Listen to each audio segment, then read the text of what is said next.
Hi అండి. ఈరోజు మనం కనహా శాంతివనంలో ఉన్నాము. వెనకతో చూస్తున్నారు కదా, ఈ కనహా శాంతివనం అనేది వచ్చేసరికి వరల్డ్లోనే అతిపెద్ద మెడిటేషన్ సెంటర్. ఎక్కడ లేదండి, మన హైదరాబాద్లోనే ఉంది. సో వేరే కంట్రీ ఏమని అనుకోకండి, ఇది హైదరాబాద్లోనే మన అందరికీ అందుబాటులో ఉంది. చాలా మెడిటేషన్ సెంటర్స్ ఉన్నాయి, బట్ ఈ meditation centre international meditation centre main priority ఏంటంటే చాలా వరకు అది మనీ ఓరియంటెడ్గా ఉంటుంది. మన మెడిటేషన్ సెంటర్ వచ్చేసరికి కనహా శాంతివనం అనేది సో ఇది ఒక people oriented service meditation centre అంటామండి. రెండోది ఏంటి అంటే, మనం శంషాబాద్ ఎయిర్పోర్ట్కి జస్ట్ 10 minutes డిస్టెన్స్లో ఉంటాము. At the same time Shadnagar అనే ఏరియాకి కూడా మనం 10 minutes డిస్టెన్స్లో ఉంటాము. వెనకాతల షాబాద్, చందన్వెల్లి సెజ్లు, బ్యాక్ సైడ్ సెజ్లు ఉన్నాయి. ఈ సెజ్స్ కూడా మనం 5 to 6 kilometer డిస్టెన్స్లో ఉంటాము. సో ఇది వచ్చేసరికి 1400 ఎకరాల్లో ఉందండి.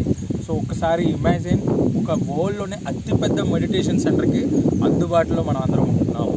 దీని డెవలపింగ్స్ కానీ, దీని సర్వీస్ ఓరియంటెడ్ కానీ ప్రతి ఒక్కటి కూడాను ఒక కామన్ పర్సన్కి అందుబాటులో ఉండేటట్లుగా ఉంటుంది. ప్రతి ఒక్కరు వచ్చి ఈ కనహా శాంతివనం విజిట్ చేయండి. సరౌండింగ్స్లో ఉన్న డెవలపింగ్స్ అన్నీ చూడండి. Thank you so much. Last కరాలి.